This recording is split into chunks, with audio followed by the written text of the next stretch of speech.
صفحہ number 21 page 21 کتاب کا نام ہے رفیق الحرمین، لبیک اللہم لبیک۔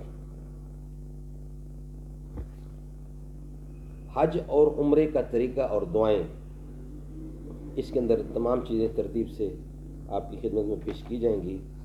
حج پر جانے سے پہلے، عمرہ پر جانے سے پہلے تیاری کریں گے، وہاں جا کے بہت سکون آئے گا، وہاں عبادت کر سکیں گے، اور کرنا تو گھوم پھر کے بطور وزٹ آپ واپس آ جائیں گے۔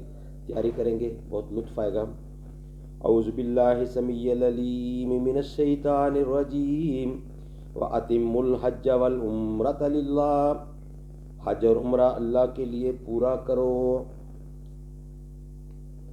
وَلِلَّهِ عَلَى النَّاسِ حِجُّ الْبَيْتِ مَنِ اسْتَطَاعَ إِلَيْهِ سَبِيلًا، اور اللہ کے لیے لوگوں پر اس گھر کا حج کرنا ہے جو اس تک چل بسے، فرض ہے۔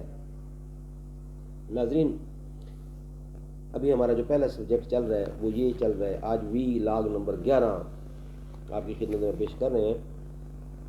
حج اور عمرہ پر روانہ ہونے سے پہلے نیت بنانا کہ میں نے یہ کام آج کے بعد نہیں کرنا اور یہ کام میں نے کرنا ہے۔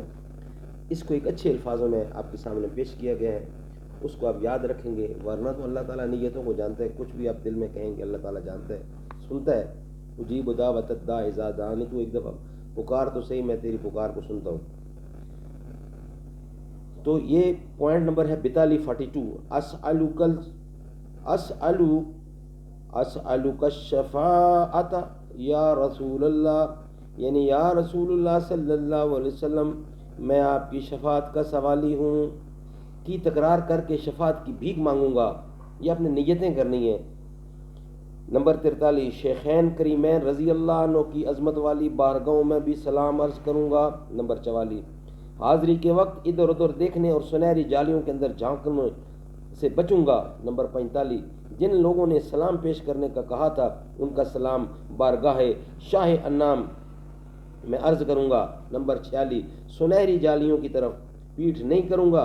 47 جنت البقیع کی مدفون کی خدمتوں میں سلام عرض کروں گا۔ نمبر 48 حضرت سیدنا حمزہ رضی اللہ اور شہدائے احد کے مزارات کی زیارت کروں گا، دعا و ایصال و ثواب کروں گا، جبل احد کا دیدار کروں گا، مسجد قباء میں حاضری دوں گا، مدینہ منورہ زادہ اللہ شرفاً و تحظیماً، مدینہ منورہ کے در و دیوار، برگ و بار، گل و خار اور پتھر و غبار، اور وہاں کے ہر شے کا خوب احترام کروں گا۔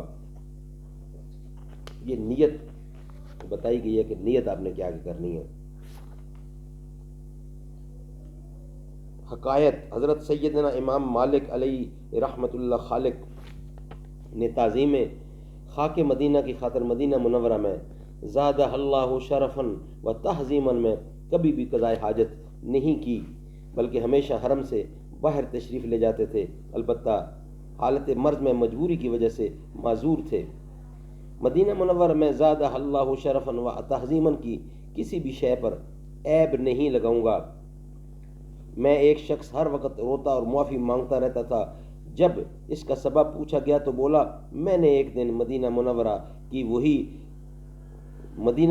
کی دہی شریف کو کھٹا اور خراب کہہ دیا، یہ کہتے ہی میری نسبت سلب ہو گئی اور مجھ پر عتاب ہوا، یعنی ڈانٹ پڑی کہ او دیار محبوب کی دہی کو خراب کہنے والے، نگاہ محبت سے دیکھ، محبوب کی گلی کی ہر شے عمدہ ہے۔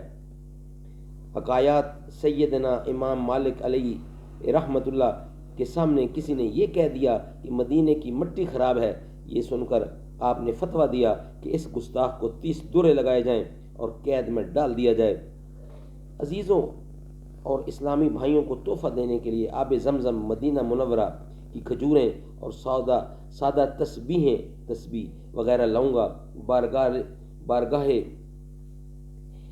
بارگاہ اعلیٰ حضرت میں سوال ہوا تسبیح کس چیز کی ہونی چاہیے، آیا لکڑی کی یا پتھر وغیرہ کی؟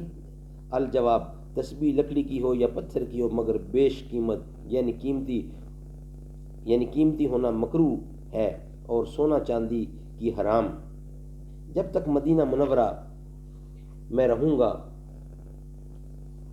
درود و سلام کی کثرت کروں گا. یہ اپنی نیت کرنی ہے. اس کتاب میں صرف آپ کو نیتیں کرنا بتایا گیا ہے.